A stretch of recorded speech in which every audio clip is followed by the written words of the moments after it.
Hello दोस्तों, स्वागत है फिर से एक बार हिंदी की नई क्लास में। आज के क्लास में हम लोग जानेंगे कवि और कविता के अर्थ के बारे में। तो आलोक धनवा के जीवन परिचय के बारे में जानेंगे कि आलोक धनवा 7वें 8वें दशक के बहुचर्चित कवि हैं। उनका जन्म सन 1948 में बिहार के मुंगेर जिले में हुआ था। इनकी साहित्य सेवा के कारण इन्हें राहुल सम्मान मिला। बिहार राष्ट्र भाषा परिषद ने इन्हें साहित्य सम्मान से भी सम्मानित किया। इन्हें बनारसी प्रसाद भोजपुरी सम्मान व पहल सम्मान से नवाजा गया। ये पिछले 2 दशकों से देश के विभिन्न हिस्सों में सांस्कृतिक एवं सामाजिक कार्यकर्ता के रूप में सक्रिय रहे। इन्होंने जमशेदपुर में अध्ययन मंडलियों का संचालन किया और रंग कर्म तथा साहित्य पर कई राष्ट्रीय संस्थानों और विश्वविद्यालयों में अतिथि व्याख्याता के रूप में भागीदारी की। इनकी रचनाएं इनकी पहली कविता जनता का आदमी सन 1972 में प्रकाशित हुई। उसके बाद भागी हुई लड़कियां, ब्रूनो की बेटियां कविताओं से इन्हें प्रसिद्धि मिली। इनकी कविताओं का एकमात्र संग्रह सन 1998 में दुनिया रोज बनती है शीर्षक से प्रकाशित हुआ। इस संग्रह में व्यक्तिगत भावनाओं के साथ सामाजिक भावनाएं भी मिलती हैं। यथा उन्होंने जैसा कि लिखा है, जहाँ नदियां समुद्र से मिलती हैं वहां मेरा क्या है, मैं नहीं जानता लेकिन एक दिन जाना है उधर। इनकी काव्यगत विशेषताओं की बात करें तो कवि की 1972-73 में प्रकाशित कविताएं हिंदी के अनेक गंभीर काव्य प्रेमियों को जबानी याद रही। आलोचकों का मानना है कि इनकी कविताओं के प्रभाव का अभी तक ठीक से मूल्यांकन नहीं किया गया है। इसी कारण शायद कवि ने अधिक लेखन नहीं किया। इनके काव्य में भारतीय संस्कृति का चित्रण है। ये बाल मनोविज्ञान को अच्छी तरह समझते हैं। पतंग कविता बाल सुलभ इच्छाओं एवं उमंगों का सुंदर चित्रण है। भाषा शैली की बात करें तो कवि ने शुद्ध साहित्यिक खड़ी बोली का प्रयोग किया है। ये बिंबों का सुंदर प्रयोग करते हैं। इनकी भाषा सहज एवं सरल है। इन्होंने अलंकारों का सुंदर एवं कुशलता से प्रयोग किया। कविता का प्रतिपादय एवं सार को हम जानते हैं। प्रतिपादय पतंग कविता कवि के दुनिया रोज बनती है व्यंग संग्रह से ली गई है। इस कविता में कवि ने बाल सुलभ इच्छाओं और उमंगों का सुंदर चित्रण किया है। बाल क्रियाकलापों एवं प्रकृति में आए परिवर्तन को अभिव्यक्त करने के लिए इन्होंने सुंदर बिंबों का उपयोग किया है। पतंग बच्चों की उमंगों का रंग बिरंगा सपना है, जिसके जरिए वे आसमान की ऊंचाइयों को छूना चाहते हैं तथा उसके पार जाना चाहते हैं। यह कविता बच्चों को एक ऐसी दुनिया में ले जाती है जहाँ शरद ऋतु का चमकीला इशारा है, जहाँ तितलियों की रंगीन दुनिया है, दिशाओं के डगमगते हैं, जहाँ छतों के खतरनाक होने से गिरने का भय है, तो दूसरी ओर भय पर विजय पाते बच्चे हैं जो गिर गिर कर संभलते हैं तथा पृथ्वी का हर कोना खुद ब खुद उनके पास आ जाता है। वे हर बार नई नई पतंगों को सबसे ऊंचा उड़ाने का हौसला लिए और अंधेरे के बाद उजाले की प्रतीक्षा कर रहे हैं। इसका सार अगर जाने तो हम कभी कहता है कि भादों के बरसते मौसम के बाद शरद ऋतु आ गई है। इस मौसम में चमकीली धूप थी तथा उमंग का माहौल था। बच्चे पतंग उड़ाने के लिए इकट्ठे हो गए। मौसम साफ हो गया तथा आकाश मुलायम हो गया। बच्चे पतंगे उड़ाने लगे तथा सीटियां एवं टुकालियां मारने लगे। बच्चे भागते हुए ऐसे लगते हैं मानो उनके शरीर में कपास लगे हैं। उनका कोमल शरीर, नरम शरीर, चोट व खरोच अधिक असर नहीं डालती। उनके पैरों में बेचैनी होती है, जिसके कारण वे सारी धरती को नापना चाहते हैं। वे मकान की छतों पर बेसुध होकर दौड़ते हैं, मानो छतें नरम हैं। खेलते हुए उनका शरीर रोमांचित हो जाता है। इस रोमांच में गिरने से बच जाते हैं। बच्चे पतंग के साथ साथ उड़ने से लगते हैं। कभी कभी वे छतों के खतरनाक किनारों से गिरकर भी बच जाते हैं। इसके बाद इनमें साहस तथा आत्मविश्वास बढ़ जाता है। व्याख्या एवं अर्थग्रहण संबंधी प्रश्न। निम्नलिखित काव्यांशों को ध्यानपूर्वक पढ़कर सप्रसंग व्याख्या करना है।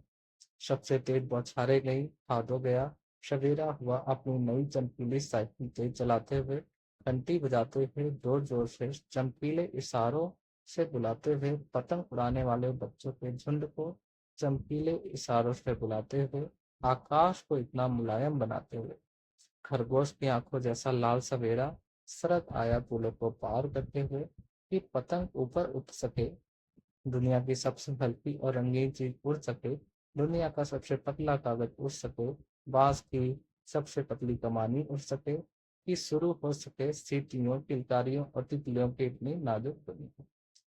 तो इस पूरी लाइनों का हम लोग शब्द शब्दार्थ, प्रसंग और व्याख्या जानेंगे। तो भादो का यहाँ मतलब होता है, भादो मास एक अंधेरा मास होता है। शरद ऋतु को उजाला कहते हैं। झुंड मतलब समूह होता है। इशारों से मतलब संकेतों से। मुलायम मतलब कोमल। रंगीन मतलब रंग बिरंगी। बांस यानी एक प्रकार की लकड़ी। नाजुक मतलब कोमल। और किलकारी मतलब खुशी में चिल्लाना। प्रसंग की बात करें, प्रस्तुत काव्यांश हमारी पाठ्य पुस्तक आरोह भाग 2 में संकलित कविता पतंग से उद्धृत है। इस कविता के रचयिता आलोक तनवा है। प्रस्तुत कविता में कवि ने मौसम के साथ प्रकृति में आने वाले परिवर्तनों व बाल मन की सुलभ चेष्टाओं का सजीव चित्रण किया। व्याख्या, कवि कहता है कि बरसात के मौसम में जो तेज बौछारें पड़ती थी वे समाप्त हो गई हैं। तेज बौछारों और भादों माह की विदाई के साथ साथ ही शरद ऋतु का आगमन हुआ है। अब शरद का प्रकाश फैल गया है। इस समय सवेरे उगने वाले सूरज में खरगोश की आंखों जैसी लालिमा होती है। कवि शरद का मानवीकरण करते हुए कहता है कि वह अपनी नई चमकीली साइकिल को तेज गति से चलाते हुए और जोर जोर से घंटी बजाते हुए पुलों को पार करते हुए आ रहा। वो अपने चमकीले इशारों से पतंग उड़ाने वाले बच्चे के झुंड को बुला रहा। दूसरे शब्दों में कवि कहना चाहता है कि शरद ऋतु के आगमन से उत्साह उमंग का माहौल बन जाता है। कवि कहता है कि शरद ने आकाश को मुलायम कर दिया है ताकि पतंग ऊपर उड़ सके। वह ऐसा माहौल बनाता है कि दुनिया की सबसे हल्की और रंगीन चीज उड़ सके, यानी बच्चे दुनिया के सबसे पतले का व बांस की सबसे पतली कमानी से बनी पतंग उड़ा सके। इन पतंगों को उड़ता देखकर बच्चे सीटियां किलकारियां मारने लगते हैं। इस ऋतु में रंग बिरंगी तितलियां भी दिखाई देने लगती हैं। बच्चे भी तितलियों की भांति कोमल और नाजुक होते हैं। विशेष अगर इस कविता में बात करें तो कवि ने बिंबात्मक शैली में शरद ऋतु का सुंदर चित्रण किया है। बाल सुलभ चेष्टाओं का भी अनूठा वर्णन किया है। शरद ऋतु का मानवीकरण किया गया है। उपमा, अनुप्रास, श्लेष, पुनरुक्ति, प्रकाश अलंकारों का सुंदर प्रयोग है। खड़ी बोली में सहज अभिव्यक्ति है। लक्षणा शब्द शक्ति का प्रयोग है और मिश्रित शब्दावली। प्रश्न जो बन सकते हैं कि शरद ऋतु का आगमन कैसे हुआ। उत्तर होगा, शरद ऋतु अपनी नई चमकीली साइकिल को तेज चलाते हुए पुलों को पार करते हुए आया है। वो अपनी साइकिल की घंटी जोर जोर से बजाकर पतंग उड़ाने वाले बच्चों को इशारों से बुला रहा है। दूसरा प्रश्न हो सकता है कि भादो मास के बाद मौसम में क्या क्या परिवर्तन हुआ। तो भादो मास में रात अंधेरी होती है। सुबह में सूरज का लालिमा युक्त प्रकाश होता है। चारों ओर उत्साह और उमंग का माहौल होता है। अगला प्रश्न हो सकता है कि पता पतंग के बारे में कवि क्या बताता है। तो पतंग के बारे में कवि बताता है कि वह संसार की सबसे हल्की रंग बिरंगी हल्के कागज की बनी होती है। इसमें लगी बांस की कमानी सबसे हल्की होती है। अगला प्रश्न जो हो सकता है कि बच्चों की दुनिया कैसी होती है। तो इसका उत्तर हो सकता है, बच्चों की दुनिया उत्साह उमंग व बेफिक्री का होता है। आसमान में उड़ती पतंग को देखकर वे किलकारी मारते हैं तथा सीटियां बजाते हैं। वे तितलियों के समान मोहक होते हैं। आगे जो पंक्तियां हैं उसको पढ़ें। जन्म से ही वे अपने साथ लाते हैं कपास। पृथ्वी घूमती हुई आती है उनके बेचैन पैरों के पास। जब वे दौड़ते हैं बेसुध, छतों को भी नरम बनाते हुए, दिशाओं को मृदंग की तरह बजाते हुए। जब वे पेट भरते हुए चले आते हैं दाल की तरह लचीले वेग से, अक्सर छतों के खतरनाक किनारों तक, उस समय गिरने से बचाता है उन्हें सिर्फ उनका ही रोमांचित शरीर का संगीत। पतंगों की भड़कती ऊंचाइयां उन्हें थाम लेती है महज एक धागे के सहारे। कपास शब्द का प्रयोग कोमल और नरम अनुभूति के लिए किया गया है। बेसुध का अर्थ होगा मस्त। मृदंग का मतलब होता है ढोल जैसा वाद्य यंत्र। योग धरना का मतलब झूला झूलना। डाल का मतलब होता है शाखा। लचीला वेग मतलब लचीली गति से। अक्सर मतलब प्राय। रोमांटिक मतलब पुलकित और महज मतलब केवल या सिर्फ। प्रश्न की बात करें तो प्रस्तुत काव्यांश हमारी पाठ्य पुस्तक आरोह भाग 2 में संकलित कविता पतंग से उद्धृत है। इस कविता के रचयिता आलोक तनवा है। प्रस्तुत कविता में कवि ने प्रकृति में आने वाले परिवर्तनों को बाल मन की सुलभ चेष्टाओं का सजीव चित्रण किया। कवि कहता है कि बच्चों का शरीर कोमल होता है तो ऐसे लगते हैं मानो वे कपास की नरमी लोच आदि लेकर ही पैदा हुए हों। उनकी कोमलता को स्पर्श करने के लिए धरती भी ललायित रहती है। वह उनके बेचैन पैरों के पास आती है जब वे मस्त होकर दौड़ते हैं, दौड़ते समय उन्हें मकान की छतें भी कठोर नहीं लगती हैं। उनके पैरों से छतें भी नरम हो जाती हैं। उनकी पदचापों से सारी दिशाओं में मृदंग जैसा मीठा स्वर उत्पन्न होता है। वे पतंग उड़ाते हुए इधर से उधर झूले की पेंग की तरह आगे पीछे आते जाते हैं। उनके शरीर में डाली की तरह लचीलापन होता है। पतंग उड़ाते समय वे छतों के खतरनाक किनारों तक आ जाते हैं। यहाँ उन्हें कोई बचाने नहीं आता, अपितु उनके शरीर का रोमांच उन्हें बचाता है। वो खेल के रोमांच के सहारे खतरनाक जगहों पर ही पहुंच जाते हैं। इस समय उनका सारा ध्यान पतंग की डोर के सहारे उनकी उसकी उड़ान व ऊंचाई पर ही केंद्रित रहता है। ऐसा लगता है मानो पतंग की ऊंचाइयों ने ही उन्हें केवल डोर के सहारे थाम लिया हो। विशेष कवि ने बच्चों की चेष्टाओं का मनोहारी वर्णन किया है। मानवीकरण, अनुप्रास और उपमा आदि अलंकारों का सुंदर प्रयोग किया है। खड़ी बोली में भावानुकूल सहज अभिव्यक्ति है और मिश्रित शब्दावली है, और पतंग को कल्पना के रूप में चित्रित किया गया है।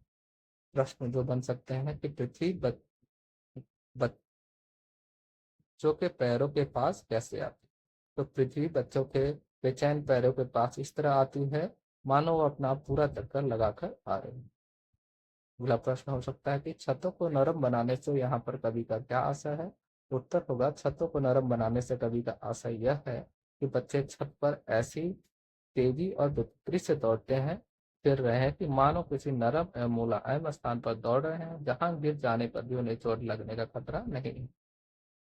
अगला जो प्रश्न है कि बच्चों की पेट भरने की तुलना के पीछे कवि की क्या कल्पना रही हो। उत्तर होगा, बच्चों की पेट भरने की तुलना के पीछे कवि यह कहना चाहता होगा कि बच्चे पतंग उड़ाते हुए उनकी डोर थामे आगे पीछे यूं घूम रहे हैं मानो किसी लचीली डाल को पकड़कर झूला झूलते हुए आगे पीछे हो रहे हैं।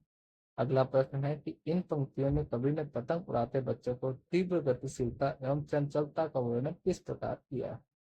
तो उत्तर होगा, इन पंक्तियों में कवि ने पतंग उड़ाते हुए बच्चों की तीव्र गतिशीलता का वर्णन पृथ्वी को घूमने के माध्यम से और बच्चों की चंचलता का वर्णन डाल पर झूला झूलने से किया है।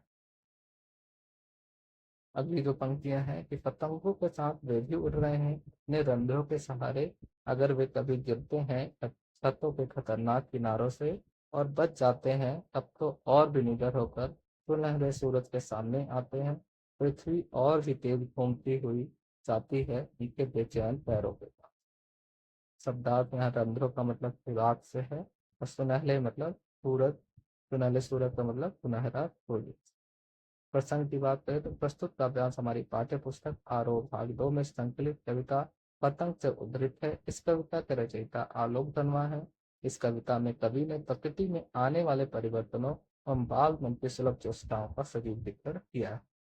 व्याख्या की बात करें तो कवि कहता है कि आकाश में अपनी पतंगों को उड़ता देखकर बच्चों के मन में भी आकाश में उड़ रहे हैं। उनके शरीर के रोए भी संगीत उत्पन्न कर रहे हैं तथा वे भी आकाश में उड़ रहे हैं। कभी कभार वे छतों के किनारों से गिर जाते हैं, परंतु अपने लचीलेपन के कारण वे बच जाते हैं। उस समय उनके मन का भय समाप्त हो जाता है। वे अधिक उत्साह के साथ सुनहरे सूरज के सामने फिर आते हैं। दूसरे शब्दों में अगली सुबह फिर पतंग उड़ाते हैं, उनकी गति और अधिक हो जाती है। पृथ्वी और तेज गति से उनके बेचैन पैरों के पास आती है। विशेष कविता की बात करें तो बच्चे खतरों का सामना करके और भी साहसी बनते हैं।